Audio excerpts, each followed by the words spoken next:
Hello, everybody, and welcome to the Paradise Podcast Network. My name is Corey Paradise, and I'm joined today by my lovely friends all the way down in another state.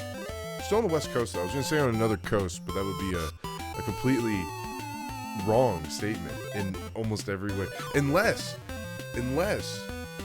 you were in the Lex Luthor's housing development and you were in the new West Coast, at which point we could be in completely different continents.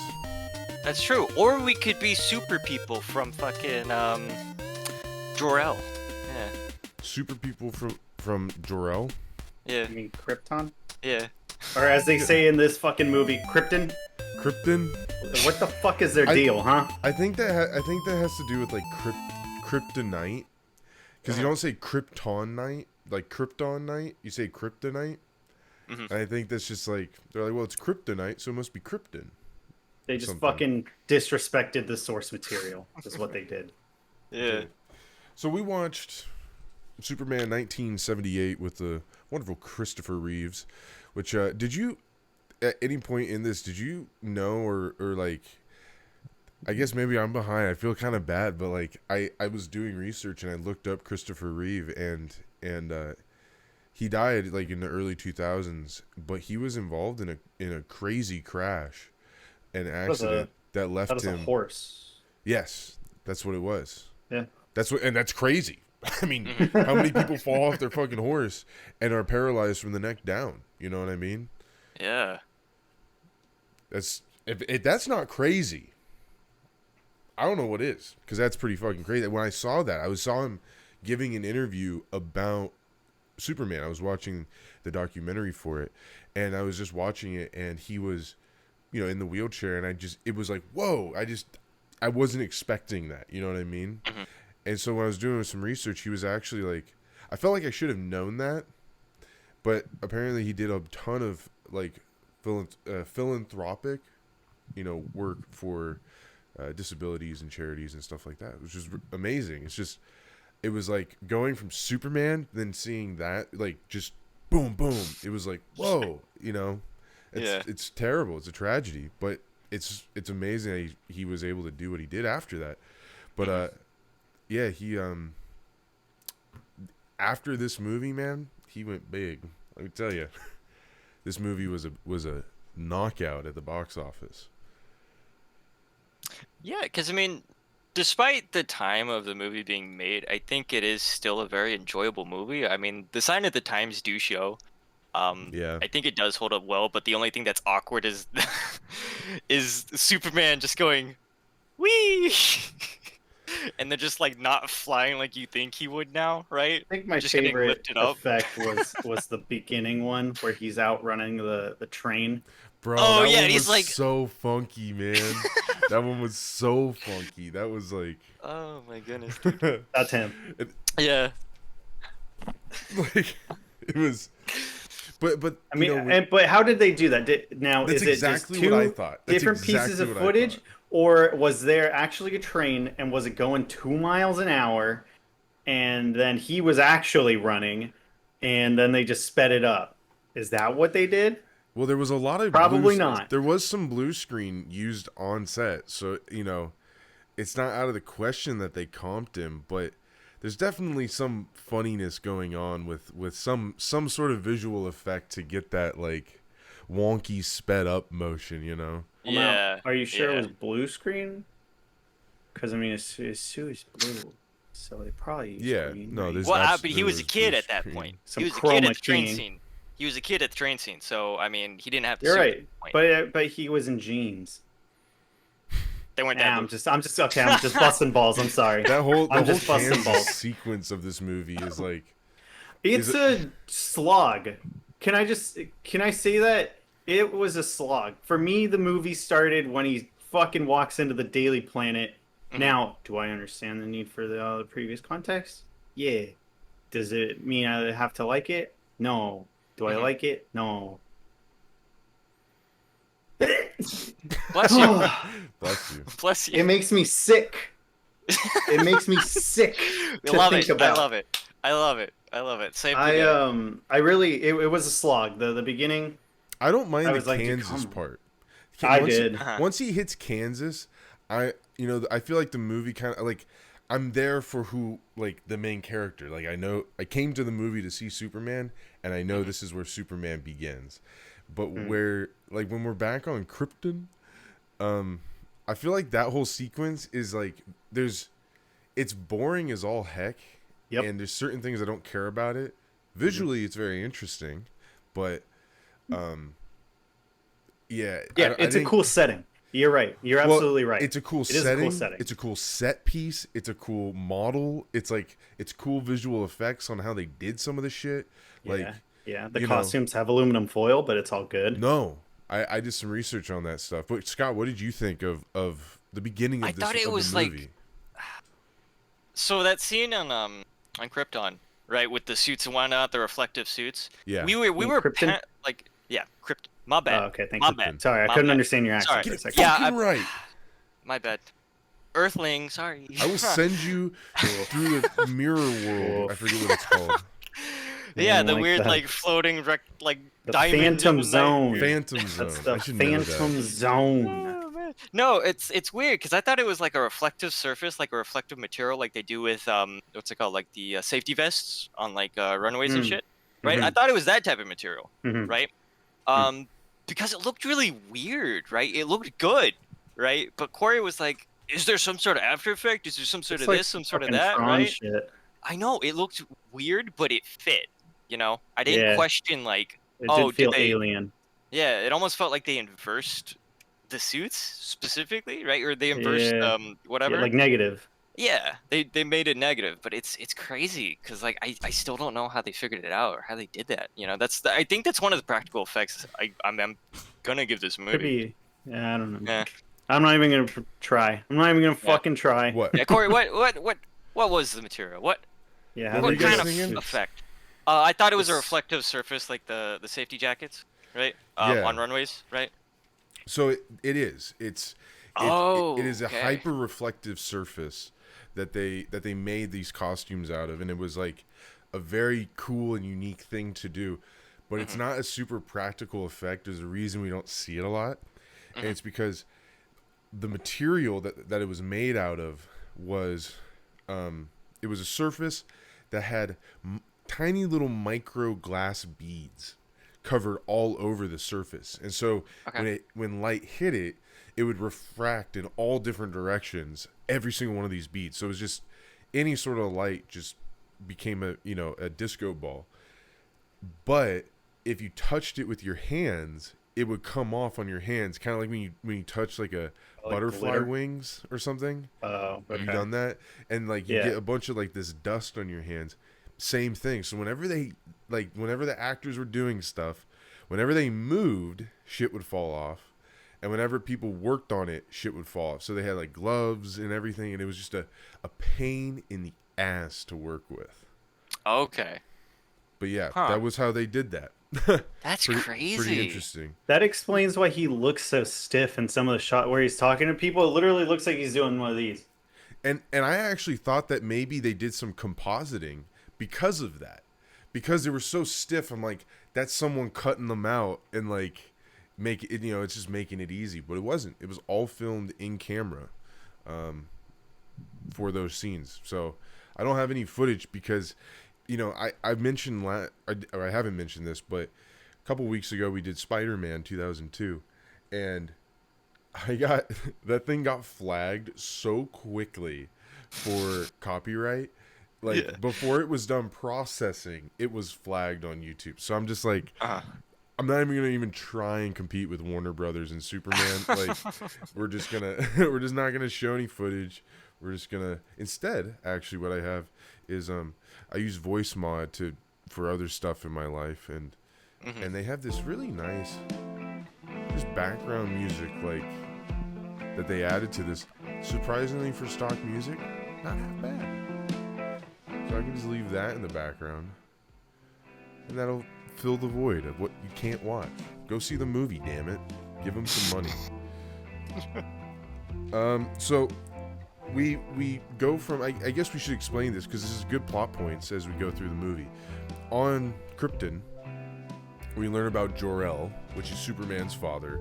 He has predicted or scientifically figured out that the planet Krypton is coming to an end, and he tries to warn the council, and the council doesn't heed his warnings. If you've heard the Superman story before, you know exactly what's going on here. They don't heed the story. Krypton begins to implode and be destroyed, and Jor-El sends his own son off to a planet of Earth where the radiation from the Earth will give him superpowers unlike anybody else that inhabits it. So that's the beginning. They shoehorn in General Zod in the beginning, which is this traitor amongst the Krypton civilization, and he has a couple cronies, and they are prisoners essentially, and they get sent to this the Phantom Zone in this like weird glass, 2D kind of effect, and we don't really see them because they're not important for the first movie. So that's it with Krypton. Yeah.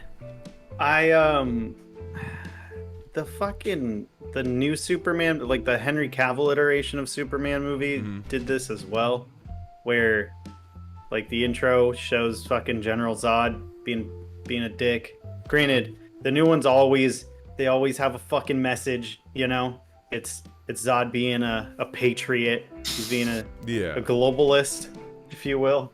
Yeah. Trying to preserve the natural order, or not the natural order, sorry, the established unnatural order of things, because they have the synthetic babies and shit. Man, the thing that gets me is Jor-El knows that the world is coming to an end beforehand in both of those situations. Right. And he still chooses to prosecute Zod and his cronies the same way both times. Now, granted, the characters are individual of each other, and I understand that, but like, hey, the world's coming to an end, and we're gonna put these bad guys in a pocket dimension. Yeah, it's a pretty big and let them go. And our world is ending, but let them go. Like, what, dude?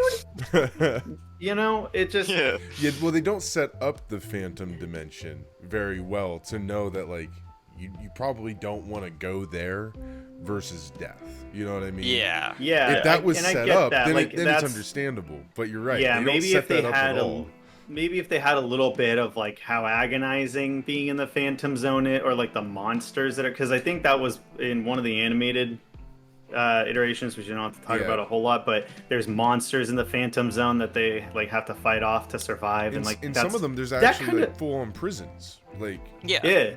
So it's kind of like, depending on the iteration of it, the Phantom Zone takes on many walks of life.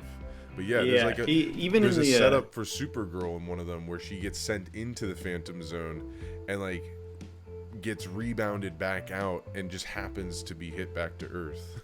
Yeah. What were you saying? I was even gonna say they even use the Phantom Zone in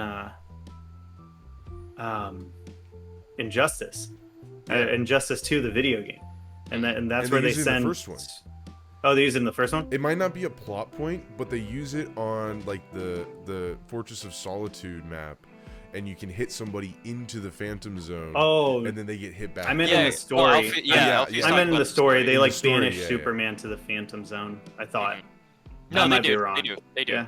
They're that's making in Batman, an animated series for Injustice.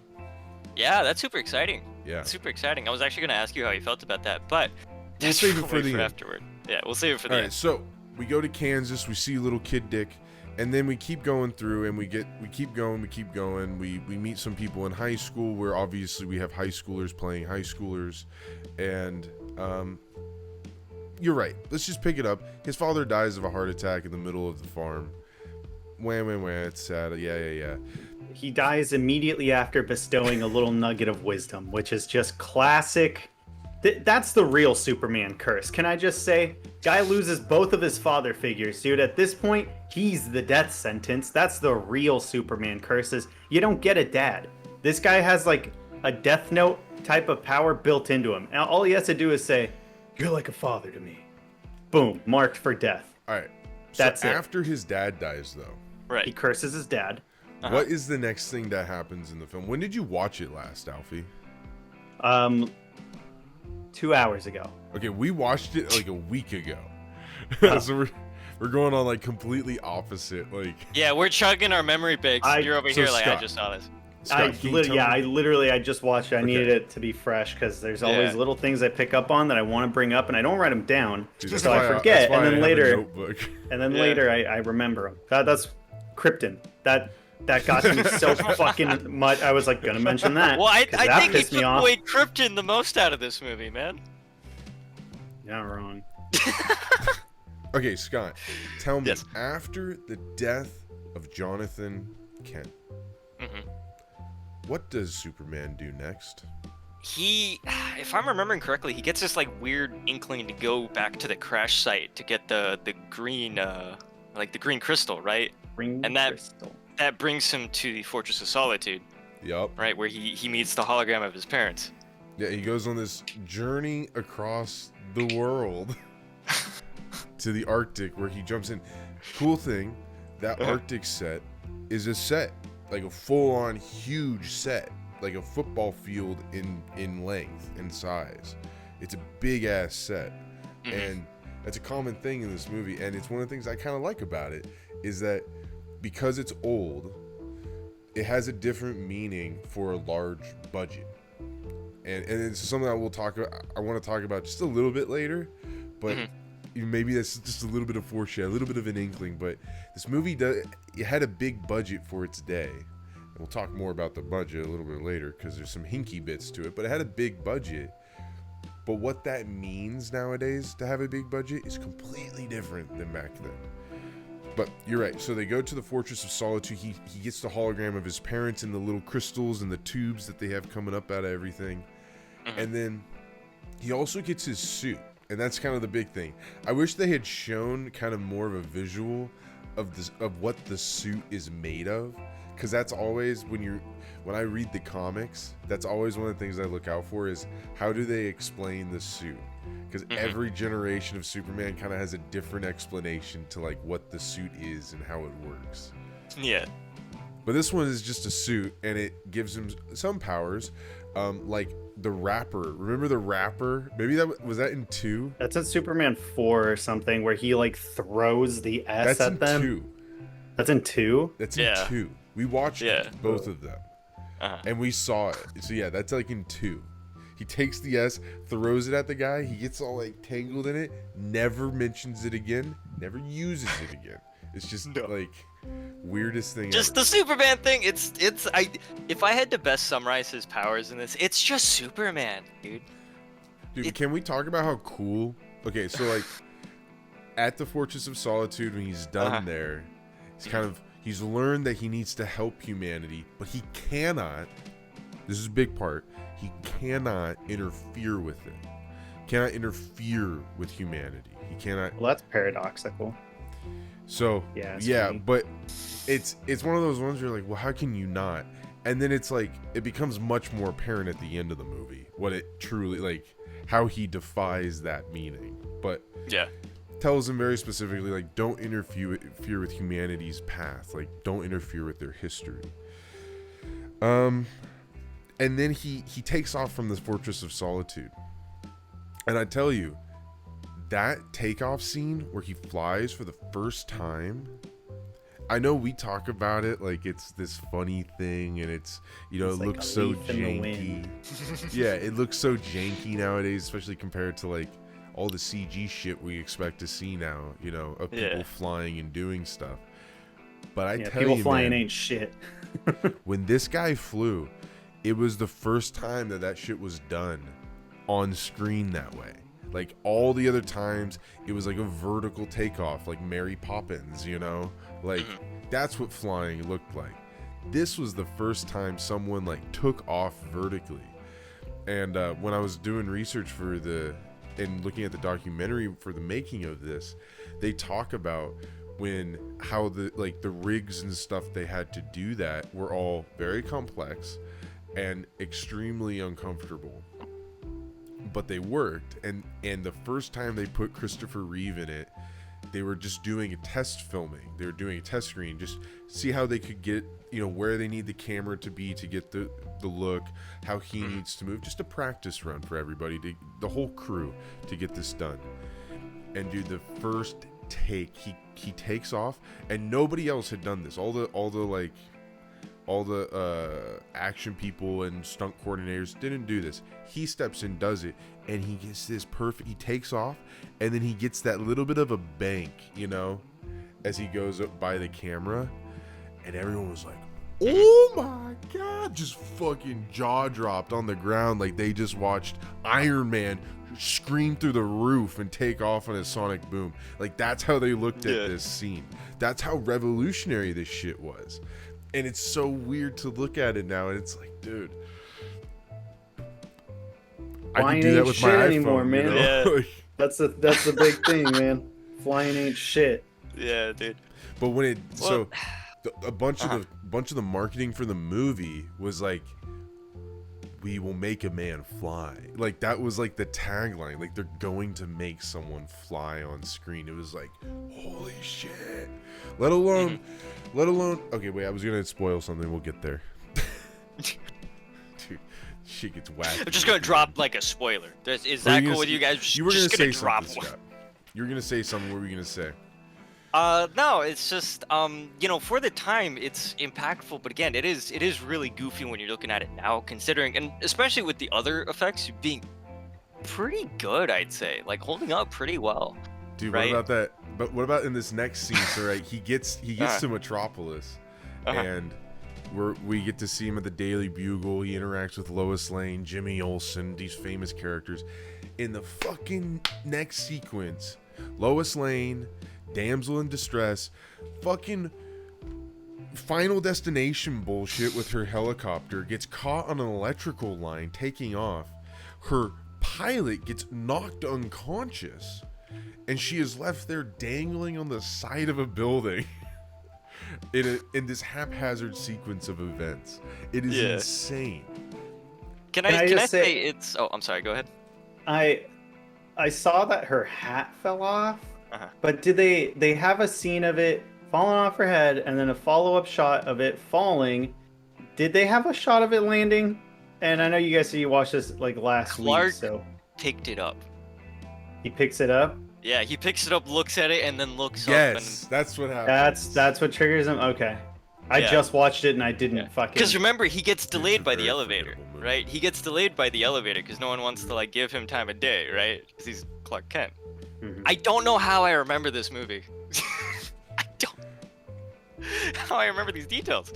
So he looks up, he sees Lois Lane dangling Must have from this blinked. helicopter. Lewis? What's it? What is it?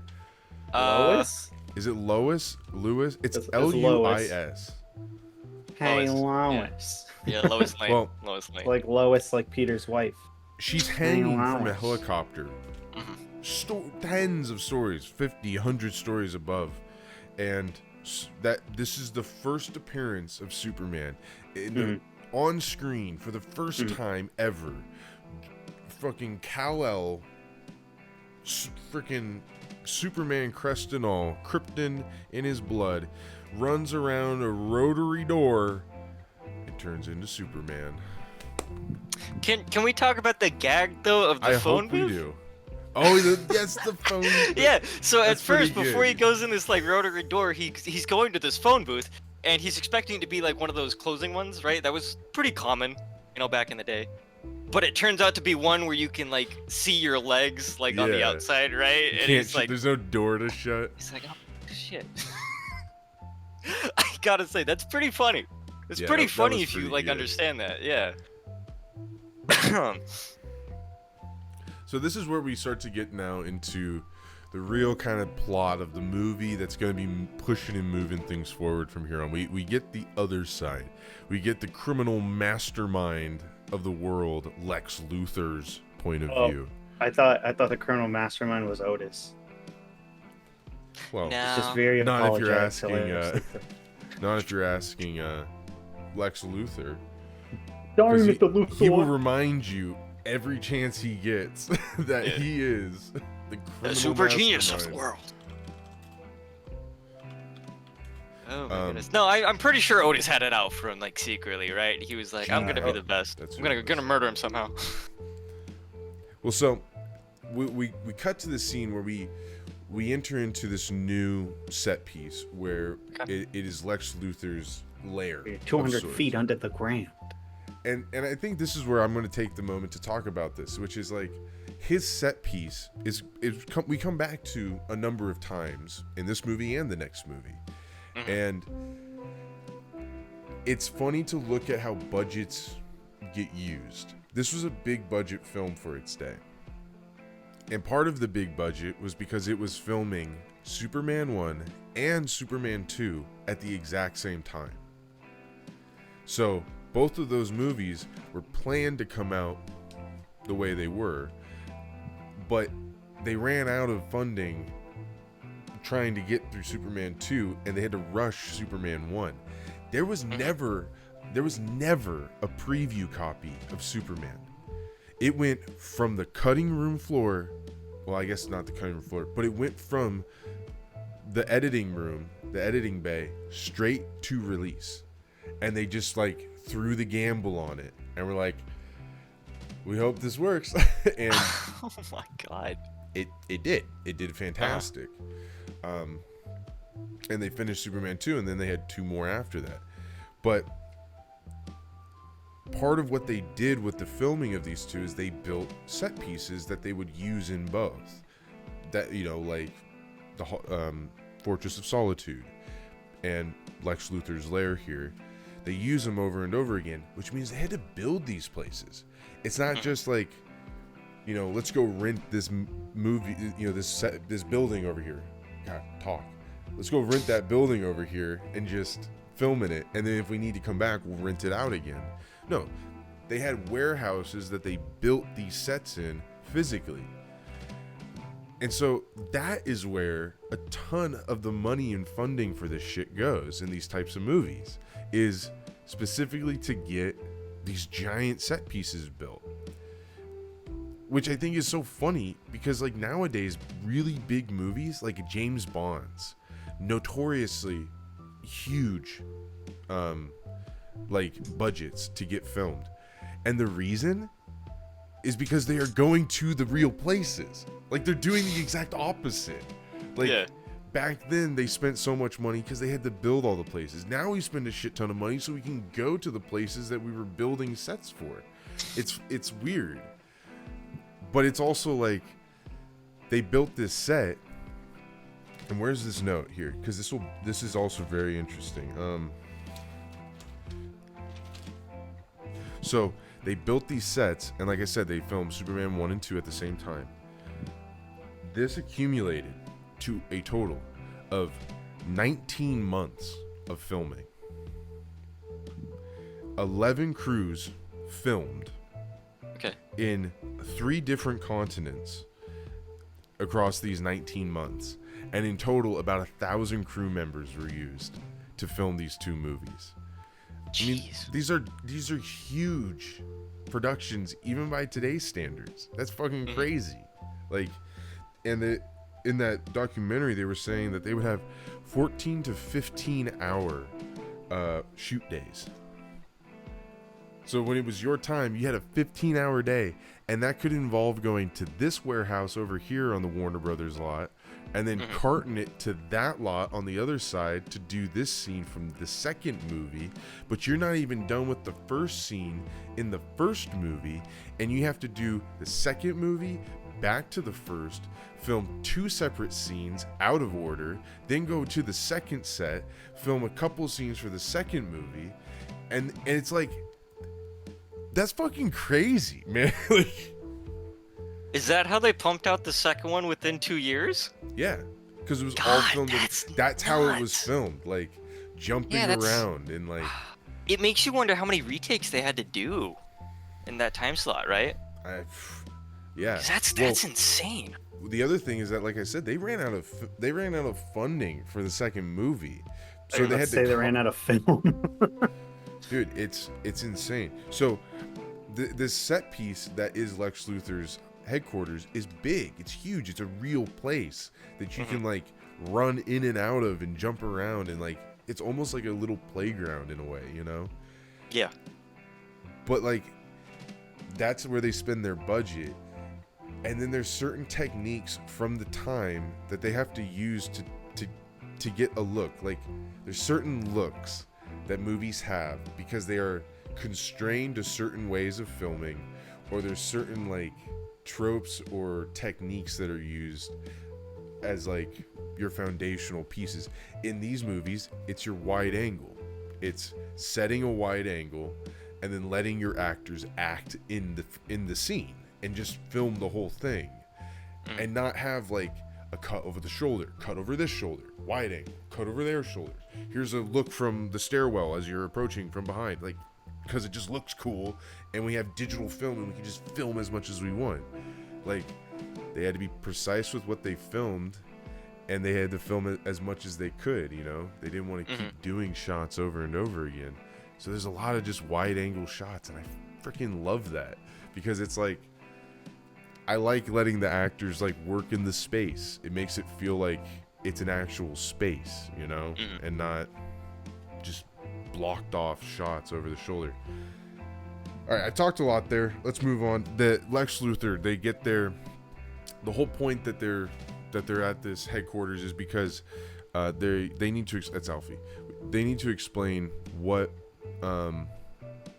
You know, he's conniving. He has a master plan in the works, and he hates Superman, this new person that comes up on the block.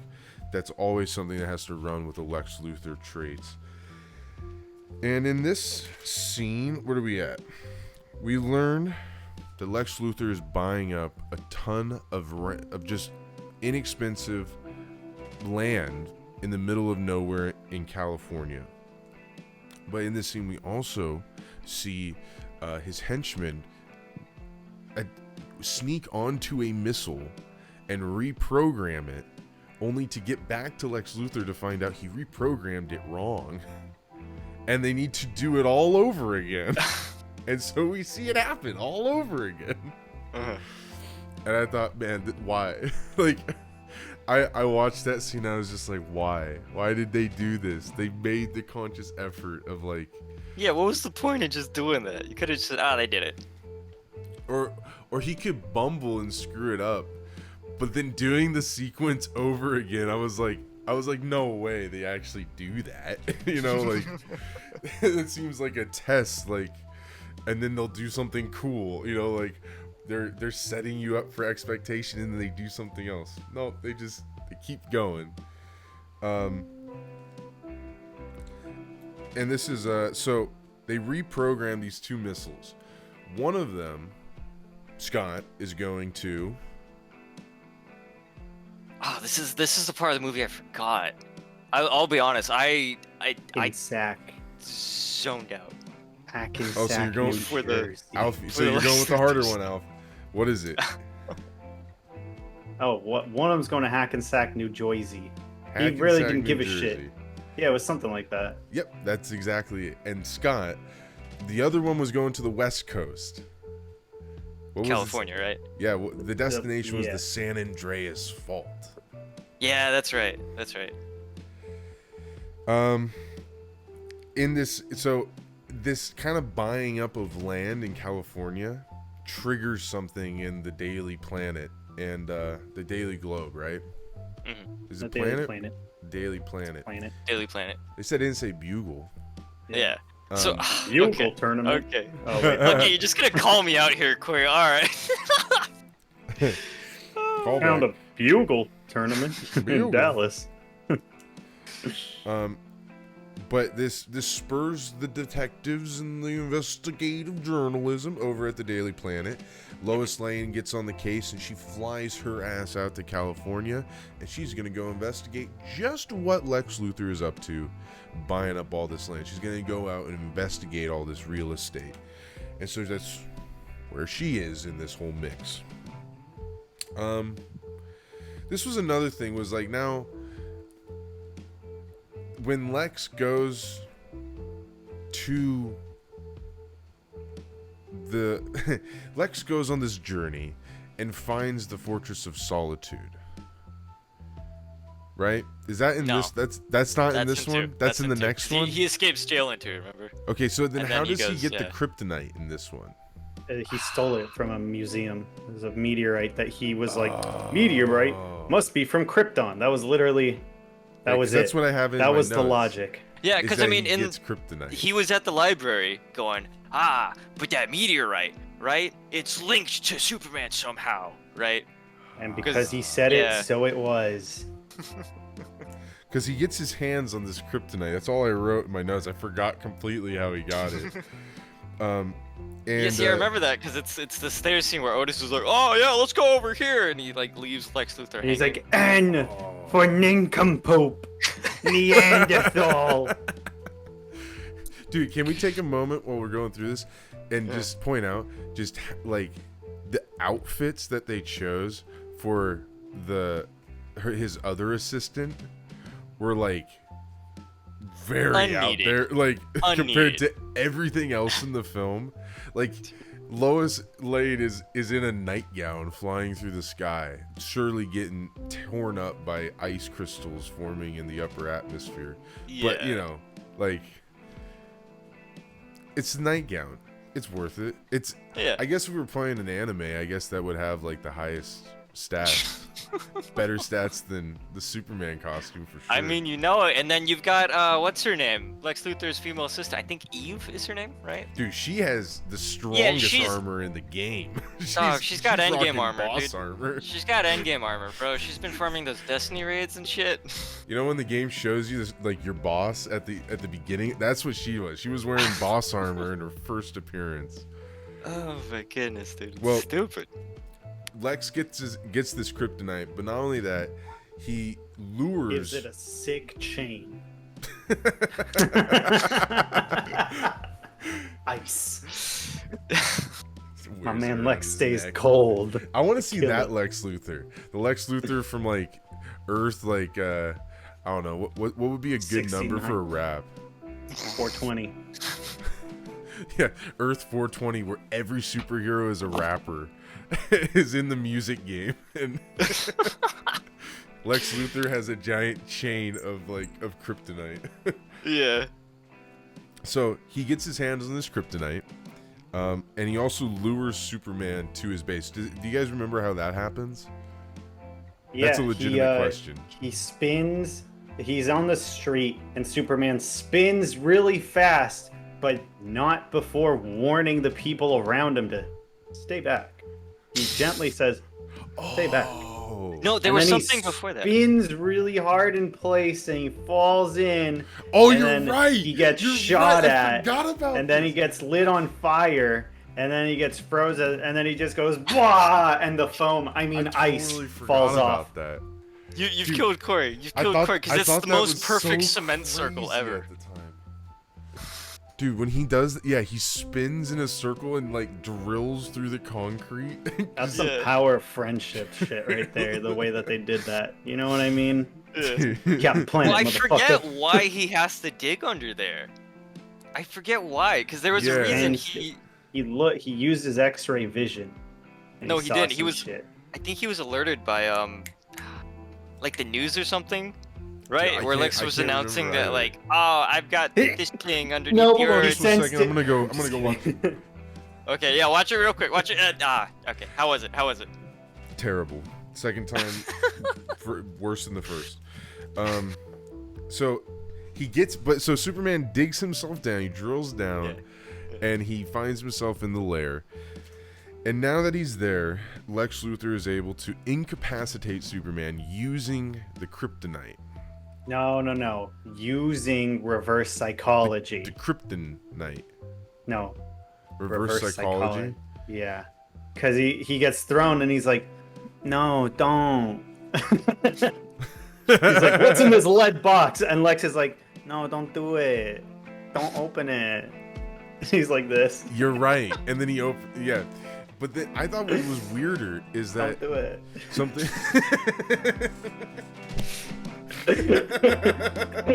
Superman, please. Oh my God, dude.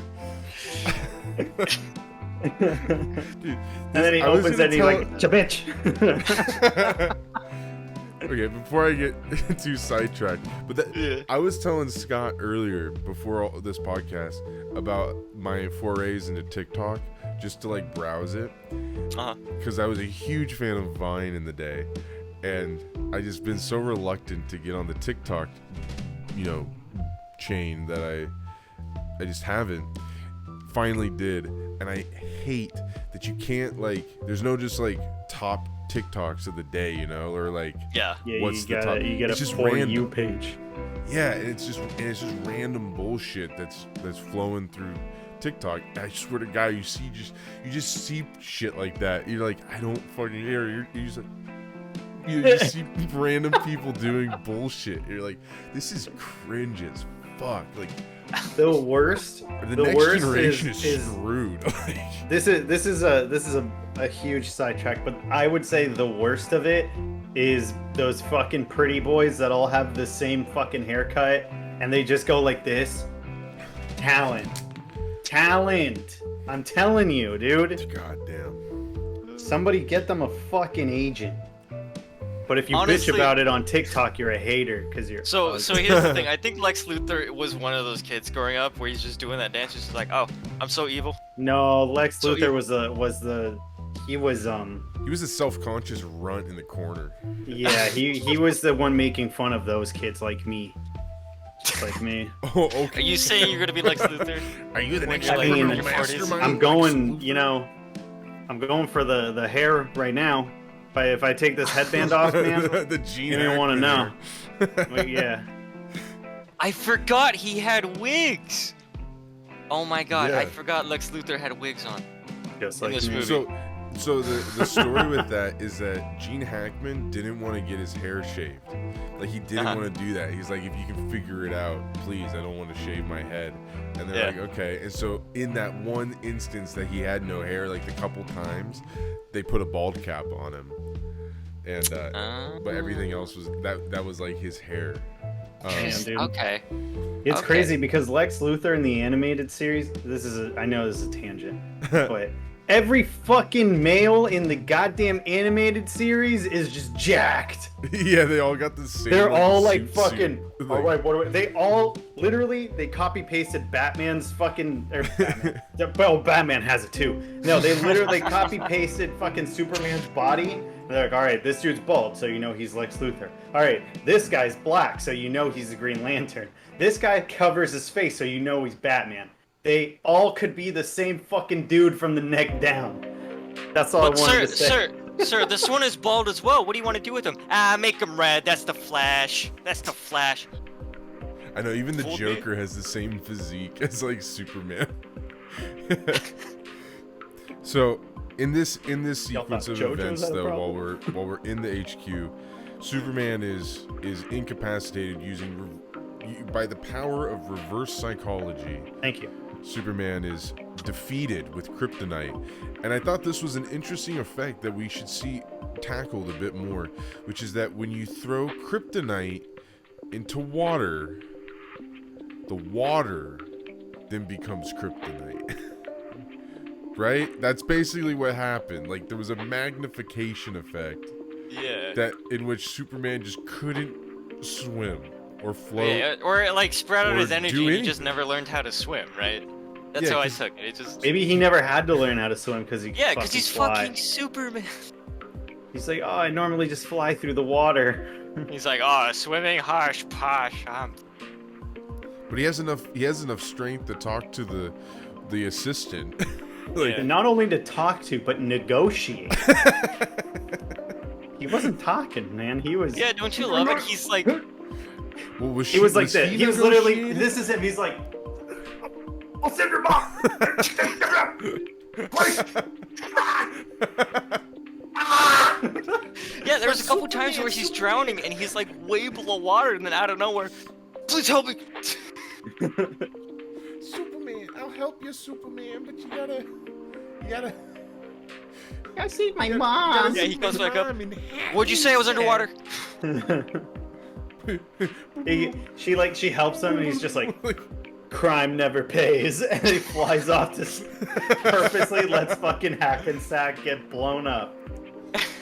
Well, okay, so we played out this scene, but that's what happens though. Is the assistant, her mom lives in Hackensack, and the place that one of the missiles is targeted and going to, and Lex Luthor couldn't care less, and so she has this change of heart and turns over a new leaf and helps Superman after she really did the bargaining. I mean, she's the one that was like, "Well, Superman, you gotta save me now." Like, there's a fucking California is about to become 2 different states. And he's like, "But my mom." Well, turns out it doesn't fucking matter in the end of the day, but we're gonna get there. She saves him. She saves Superman from the Krypton spa, and What a saint. golf clap for that lady. And Superman, you know, you gotta give it to him. Good boy, Clark Kent. He keeps his word.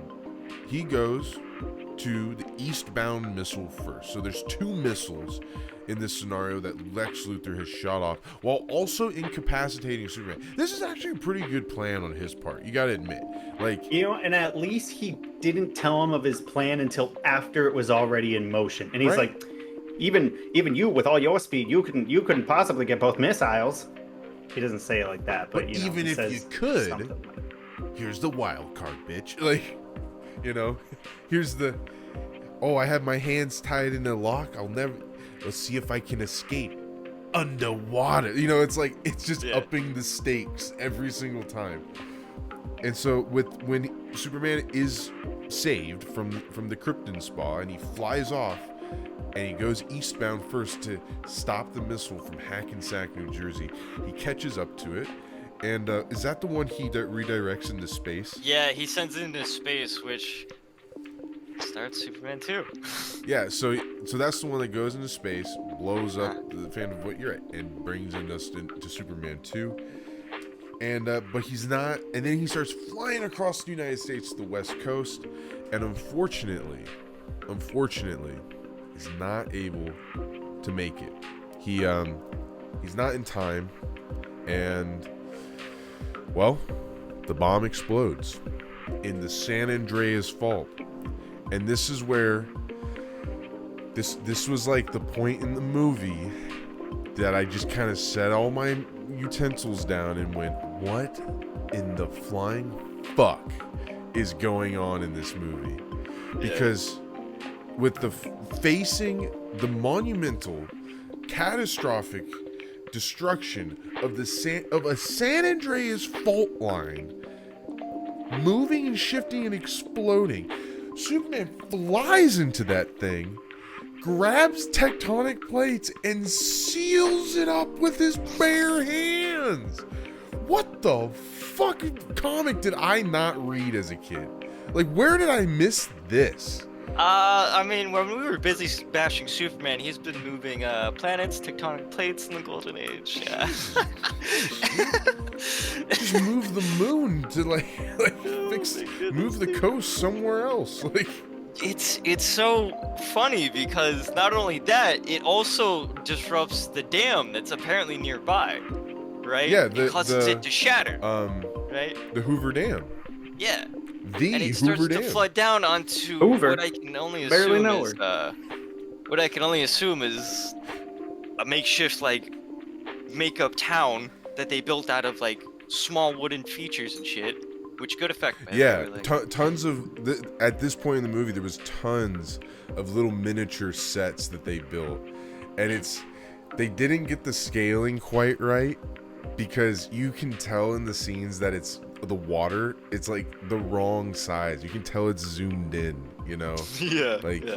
the Well, water even then, it is looks out like of scale. plasticky. You know, the set at the end where there's water Yeah. rushing from the dam, the set looks plastic.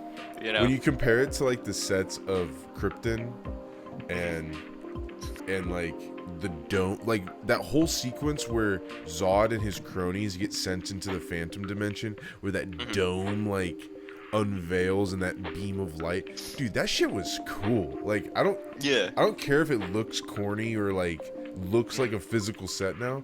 It's like it's fun to think about like a bunch of nerds gathering around a dark room in a fucking globe that turns, and they have a giant camera worth more than their lives, filming a toy. It's outrageous. I was gonna say, when you cement yourself in the movie, you get like into it, right? You really like embrace the movie. You're like, this is cool. I wasn't expecting. Oh yeah, when a bunch of fucking dorks just gather in a dark room, like a dark globe, and just shoot a beam of light and exile some people, dude. That's a fun sight to see, man. Come on, man. Give him some more credit, all right? He's a dork that figured out the planet was gonna explode in 30 days. So at this point, my jaw sufficiently on the floor. Superman just stopped tectonic plates from wreaking havoc on California. This has got to be the upper echelon of this movie. No, in fact, no. I'm immediately proved wrong even when he's able to stop the tectonic plates from shifting, the aftershocks keep going.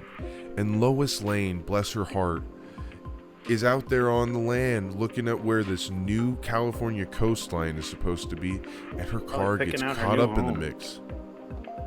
She's picking out her new home on the new coastline. She's insider trading with Lex Luthor. But her car gets caught in the aftershock, a crevasse in the aftershock, and gets filled, and she gets buried alive. And Superman is not able to save her. Even for all his strength and speed, he was not fast enough, just as Lex Luthor predicted. Just as he predicted. All hail Lex Luthor. Obviously, that man is ahead of the curve. Greatest criminal mastermind of our time, Lex He Luthor. fucking pulled it off. He's never But wrong. not even he could foresee the fucking insanity of Jor-El's words coming back into the movie going, "Don't mess with history, Superman." And Superman goes, "You know what, Dad? Fuck you." And he starts speeding, flying his ass around Earth the opposite direction. So fast, in fact, he becomes a fucking missile of Einstein's theories and sends the world back in time a couple minutes so that the missile doesn't go off and Lois Lane doesn't die, and then he flies back around the Earth and back again so that he can speed up time again so that the Earth is running at normal speed and he can stop the missile from blowing up and Lois Lane stays alive. Fuck this movie. Yeah, that's probably the biggest middle finger. Could you imagine the reality where in Superman 1978 they just let Lois Lane die and that's a consequence of the movie and that was in the script? I think they cured cancer in that reality. Well, I really do. It's a nice plot point because, first of all, her death is probably some of the most gruesome death I've seen in like any superhero movie, where they're just literally dumping rocks on the actor, like Margot Kidder, right? Where they're just dumping rocks on her in a car. And she's just like, help! And she's literally like blood-curdling screams, right? And you're just like, wait, no, don't show me this. Don't show me this for like 5 cuts, please stop, right? But like, I think it would be a good ending compared to what we got, right? Like, Superman doesn't need to. He's Superman, whatever. Teach him some concept. He flies It's around literally the the globe ending of that one Rick and so Morty episode fast. where what's it called? They mess with the time wizards, right? And the time wizards beat up Testicle Einstein. monsters. Yeah, and Einstein goes, "I will mess with time. I will mess with time." He starts writing the equations. That's literally the ending. That's literally what Superman did. He said, "Fuck it, I'll mess with time. I don't give a shit." Yeah, I where don't give a shit. Key and Peele testicle monsters beat the shit out of Einstein instead of Yeah, Rick. dude. Yeah, dude. Oh my goodness, but You guys have anywhere you want to talk about the movie, or do you want to talk about some more behind-the-scenes shit? What's your final words on this? I mean, what can I just say? Yeah. There were some wide-angle shots that did not impress me. Like, for example, the Hollywood sign falling, and then like all the extras running for their lives. Come on, man. They're I don't even remember it, dude. Now we're going this way. They're walking. They're walking, dude. Like, walking. put a little fucking pep in your step. Gotta get my steps. I gotta nah, get my Superman's got steps. the day. Superman will save you. Dude, the director who directed the movie, because it should have been like, hey, if you don't move fast, you're actually gonna get crushed. Richard I We'll will give you some real I will stakes push here. the O on you, Wendy. Move it. She's Well- over there like, I stepped into the Oh, wow. Idiot. So they the director for the first film did not come back for the second. They didn't bring him back. Scott, what's your final thoughts on the movie before we move on? So my main thing is like watching this movie. There's a lot that I've noticed in other movies, like you had mentioned, Corey, that this is kind of like the grandfather of where these superhero movies tend to like pick from, right? And we even talked about it where, you know, in the beginning of the movie, where, you know, oh, it's just a small kid, you know, and his uncle's old, and, you know, oh, his grandma's there, and they're old, right? They're old. They're not really his parents, right? And then he, you know, he loses his grandpa. Uncle Ben What? dies. Oh wait, no. Wait, Oh, that was he loses him, right? To Yeah, like like, something, right? Uncle Ben dies in this movie, right?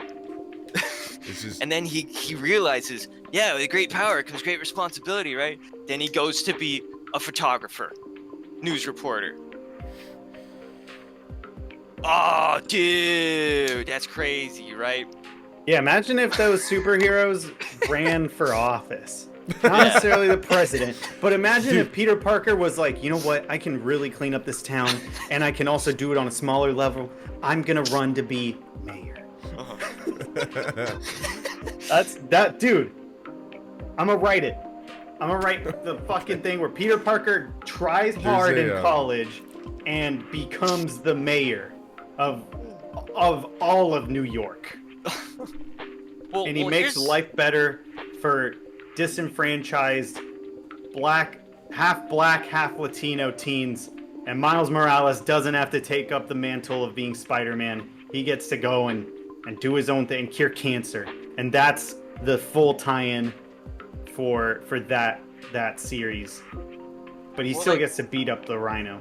Here's the thing, though. Here's the thing, right? Like, it's crazy how Man of Steel also kind of took the very similar plot of like, yeah, Superman comes to It's the Earth. the same story. Just Is it about. not, if I'm not mistaken, except just it's about. way more fucking brutal, So and here's there's the no thing. San Andreas fault line. Here's the thing. They merged 1 and 2 for Man of Steel. They merged Superman 1 and 2 for Man of Steel. So in this movie, there's no General Zod. But in Superman 2, he fights General Zod. Right? General Zod's the main villain. And it's crazy because you can totally see the mashup, right? Of like, he comes to Earth, right? He doesn't know how to deal with his powers. His grandpa goes, it's great power, it's great responsibility. Except he dies in a tornado this time, right? Yeah.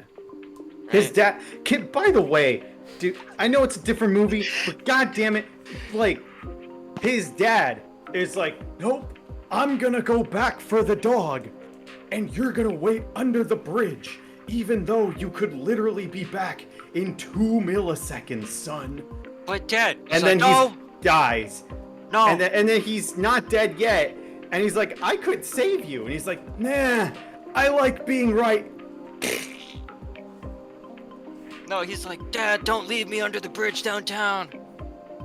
He's like, son, the Red Hot Chili Peppers don't exist. But you're absolutely right. They did put I knew that the first movie, I knew that for one, I saw the 2.5 hour runtime and was like, hey, shorten it, right? Doesn't need to be that long. Yeah. And I was like, dude, fucking Man of Steel did the same thing, and it's not that long, but it actually is that long. It's 2 hours and 23 minutes. But Scott just proved me right, because Man of Steel does what Superman 1978, 1980 did, but in less than the fucking total runtime of the first movie. And then Explain it to me. And then the mom thing comes back in Batman vs Superman, right? Oh god. It's just not All Martha. right, we're moving into It's just the not background Martha. of But it's the film. it's the same thing of like, but my mom's there. And he's like, how dare you say that name? How dare you say that name, Mom? Ben Affleck. Oh my god, dude. You're blowing. Dude, wait, you have to. I have to like Don't know how drop you you do that. something I of that. don't know 'cause how you do that. it sounds hilarious. Yeah, You sound like a what? broken Jack in the Box, like. Oh, it's cutting it. Yeah. Forget. Why did you say that name? There you go. Yeah. Can I get the name for the order? Martha? What'd you say? All right, so I did a little bit. I watched some more stuff and Uh-huh. supplementary material and Mhm. companion stuff to the film. And so one of the things that I didn't cover when we were talking about it is like on the sets of these two films, there was this weird emphasis on the idea of making this as real as possible. Like in the sense that like not realism, but that it's something that you can believe is real. Like when you come to work, you step on the set and you believe that Superman is here. You believe the world that you're trying to create, and it's actually a word that I had no idea was a word. I thought they were making it up for like the sake of the set and like the movie and stuff, but it's called verisimilitude. And it's the idea of something appearing or feeling real. And so they had like sets and things designed for the set that had like Superman and the word like verisimilitude, and like keeping this idea that everything needs to feel real and you need to believe in it, I guess a similar thing could be like there's a verisimilitude when you go to Disneyland, because they try and to push everything away out of Disneyland so that all you exist in is the theme park, that kind of idea. That's what they did with this film. So I told you there was 19 months of shooting and it was all over the globe, and basically everybody on the set fucking hated filming. Everybody hated it. Flying scenes were uncomfortable, like regardless for who it was. Like it was just long hours and draining, and they all complimented the director a ton, being able to bring that energy to the set every day. Dude, get this is a pretty funny one. There were long and extensive conversations held between the costume director and the director of the film on how big Superman's junk was gonna be. Really? Yeah, there was Why? like a ton of deliberation over like what it should be, and the costume director's idea was like all or nothing. You don't go somewhere in between. Like you either do nothing or you do a huge package. I like that mentality, honestly. That's kind of like, if it's gonna be noticeable, make it impressive. Otherwise, don't bother. Yeah. Okay. I can respect that. They ended up going with none, Ah, bummer. Respectable. but there Because are I didn't even fucking think of it, honestly. yeah.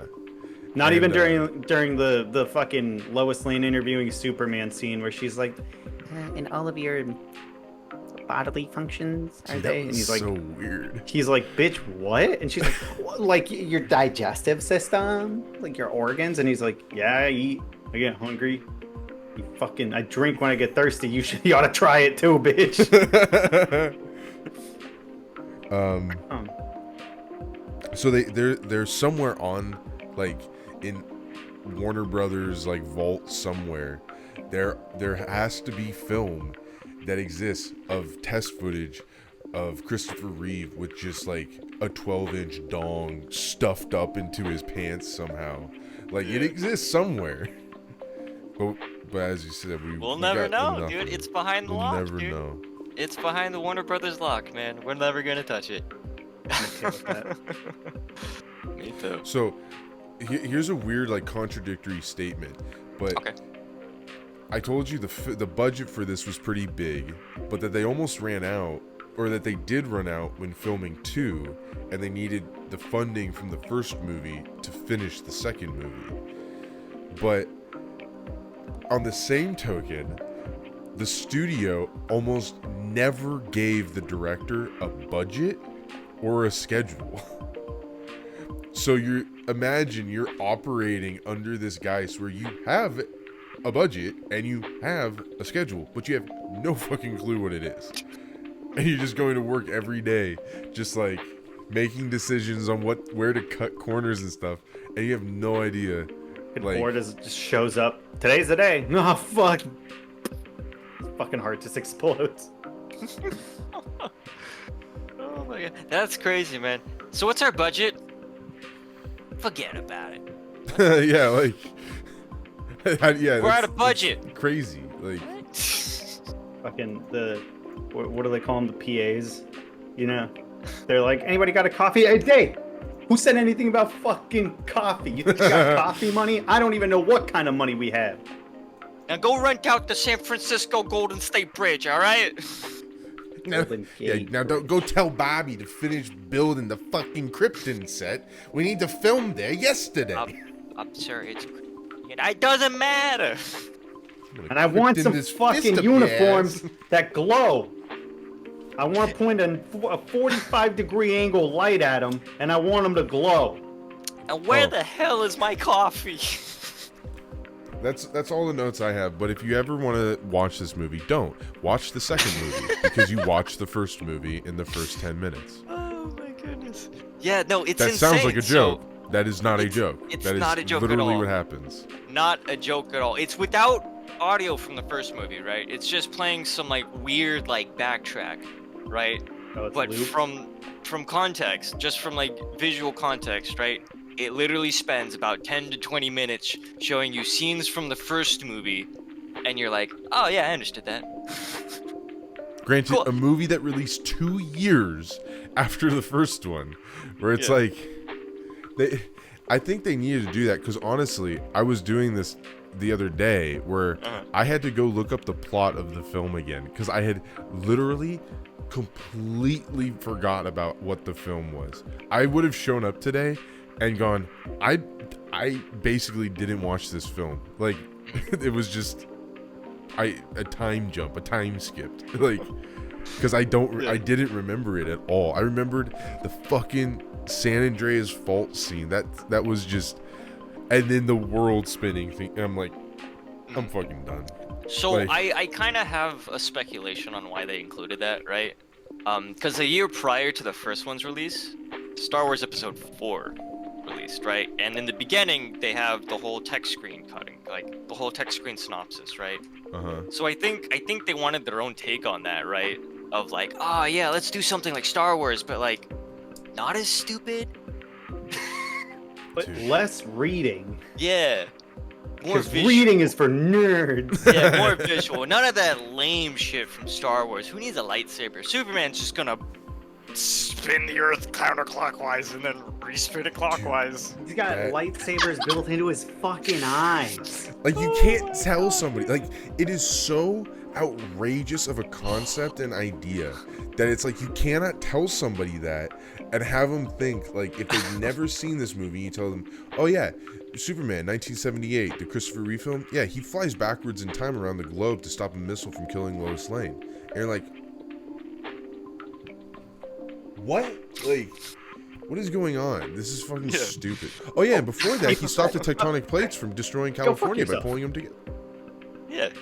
Duh. You know that Like, scene in Homecoming where Peter was holding the boat together?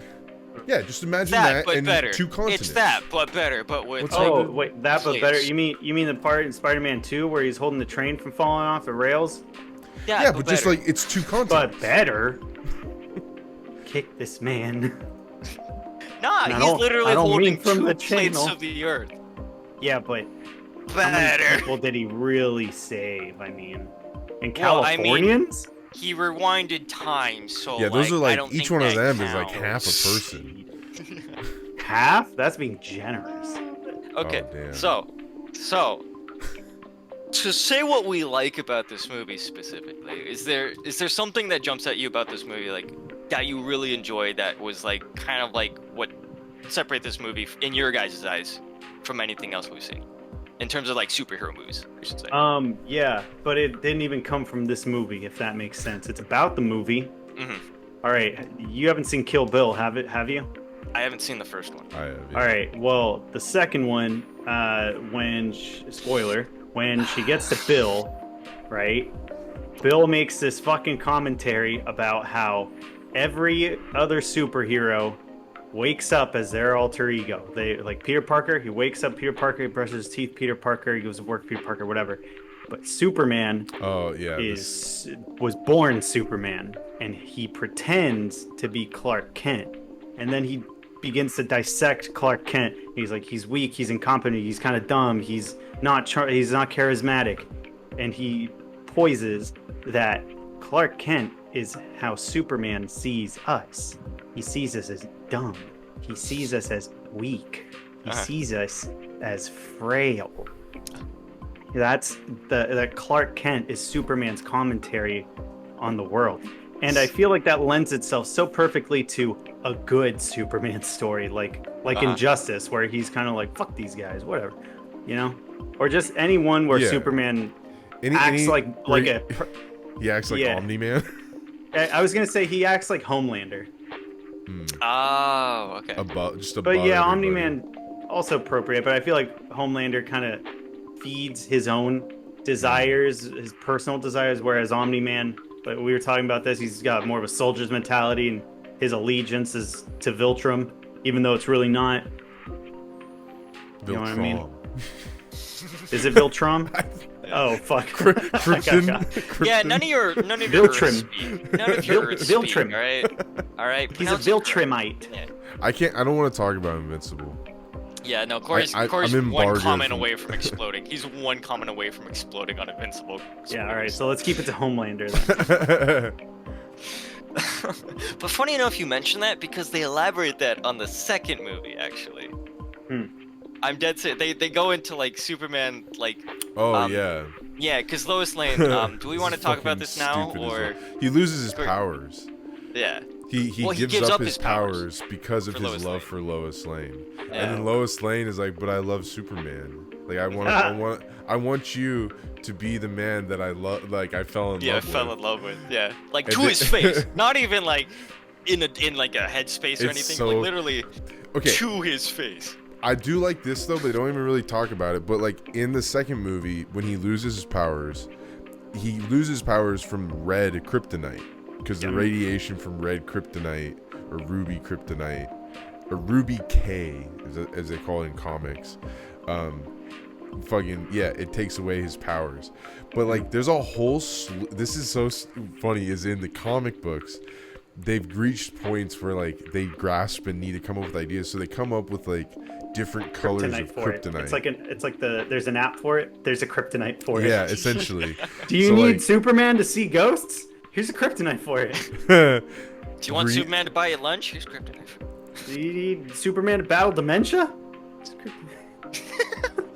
Well, there's green, which like we know makes him weak and takes away his strength. There's red, which takes away his powers completely. There's what does green do? it just makes him weak, Yeah. like or kills him. But I didn't see him trying to. Here, okay, go on. Sorry, go on. Well, all I was getting at is like there's also like Lex Luthor finds kryptonite and then synthetically makes other types of kryptonite so that it can like purple kryptonite will turn Superman on his like will make him evil. Oh, you know, and like it's just I thought as you were gonna simple go as somewhere else with that. no, it's just as simple as like it's purple kryptonite. Like Kryptonian Viagra. no, that's the blue I kryptonite. thought that was the end of your sentence. For the better, Krypton. But yeah, so they take away his powers in He the second fucking one, takes right it, as he's like, Zod now we comes. wait 30 minutes, Lois.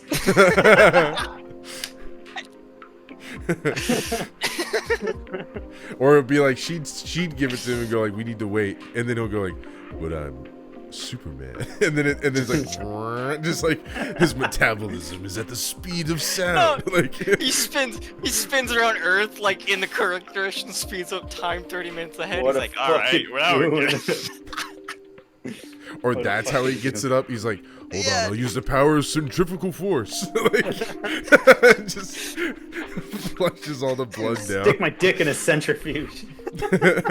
He just imagine in the scene like when he spins around and digs down into Earth. Imagine he does that, and then just a massive boner hits everybody as he spins. that's His flashlight is a black hole. all right. This is getting derailed pretty Hooray bad for now. Superman boners. All right.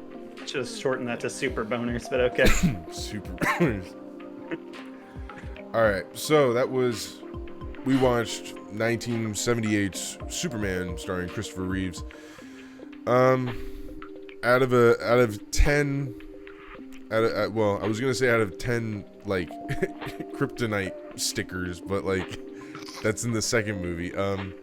So let's see, out of 10 dangling Lois Lanes, how many would you give this film? Ooh. By today's Okay. standards, it gets a Oh, I should say 5. this. Will this help? It is on record, and it's said that every single Marvel movie, every origin Marvel movie that has ever been filmed, they watch this movie somewhere before, somewhere in the middle, and somewhere in post-production. This movie is like enshrined in all of MCU just by Extension. yes. Yeah. Kind of like the blueprint for a superhero movie. They did a Essentially. good job, but it's here's my gripe. It's old, it's too long, and it's a little campy. Like, and there's nothing wrong with camp. It's just like It borders on corny. I watch it and I feel the way Lois Lane felt when she heard Clark Kent say the word swell. That, you know how like it implies that her that it dried her up. Kind of like that. This movie dried me up a little bit. I saw the runtime and was really like, swell, actually. All right, Scott, so- are you still moist? What's going on in your pants? Ah, seriously. goodness. All right. If I had to rate a swellness rater, right? I am gonna give it this a 6, mainly because, to me, the most enjoyment out of this movie is seeing Christopher Reeve pull off Superman and Clark Kent, right? He is probably the highlight of this movie, you know? And it's a shame we lost him so young at 52 or 54, right? But to see him act and to see him carry on the Superman role, and to leave such a defining presence as the character, I think he cements this movie as a solid 6 out of 10 for me. It is campy, it's long. The beginning doesn't need to be as long as it is. The plot is, the ending is, But Christopher Reeve does a great job, you know?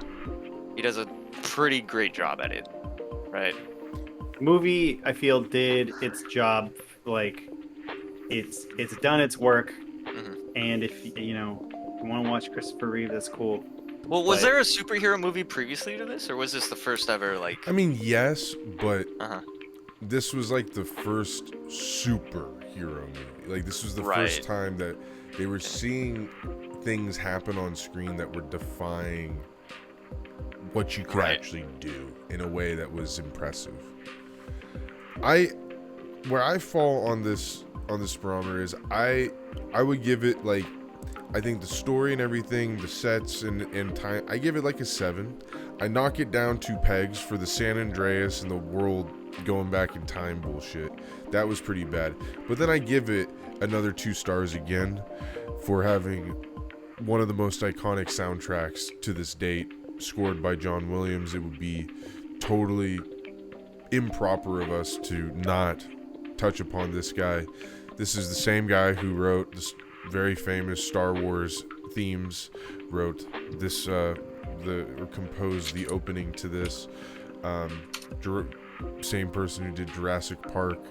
The music in this is just like, I walked around the house and that's the only thing I remembered from this movie was the music. Like, that was part of the enjoyment. So I give it like a 6.5, a 7 out of 10. It's history. It's film history more than it is like something you watch And- for entertainment.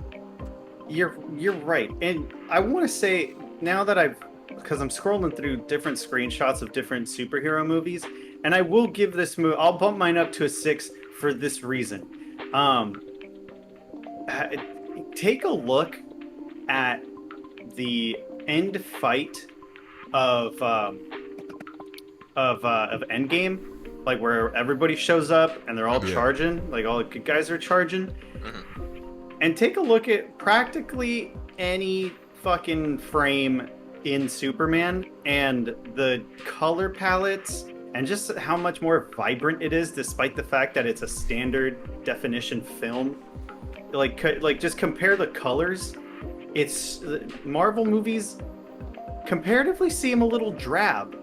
There's a lot of like, I get it, it's trying to be realistic, and that's fine and that's cool. But I will say, for a fantasy film, like for a comic film where the source material tends to have colors that pop, and it's like in its nature to have scenes and characters that pop, Superman does that really well. And I'll give it that over Marvel movies and even the DC movies of today. Except for the Christopher Nolan Batman movies, because those are supposed to be dark, and Gotham is the setting for it, and so that's a good setting for Gotham, and I'm not going to shit on it for it. But like Endgame, where you have all the heroes charging, they kind of look like a big shadowy mass. It doesn't matter how fucking high your HDR goes on your TV, it's a lot gray with red accents, and there's plumes of clouds. It's very drab. Maybe this is a conversation for another time, but it kind of also begs that question of like, Marvel movies, are they revolutionary? Are they ambitious? Are they even good? In scope? Just kidding. Well, but are they ambitious? Are they trying to do things never done before? That's something this movie did, and regardless of whether you like it or not, and you think the effects are impressive or not, it doesn't detract from the fact that this movie did things and made people feel certain ways about what film can do, what you can see on a screen, and what people can do. Like, it's a very impactful movie, and I think maybe part of it is that they really tried to do something. They really wanted to do something crazy, and maybe with some of these newer movies, we get, people don't want to, maybe the directors, maybe the artists and the actors want to do something crazy, but can the executives take that?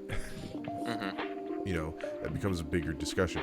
But that's a discussion that I'm sure we'll talk about, because we're in the middle of September. That means we're doing our first annual September Superhero Watch. We did the first movie here. It was Superman 1978. I can't imagine a better film to start off this new annual shindig that we're going to be running. We watched the movie. Everything else is built upon.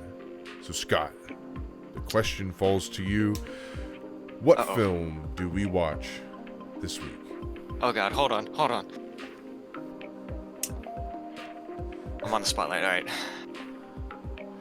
I can think of a better movie to watch to start Dude, this you could off, like and that's chroma gonna key be... the blackout right now.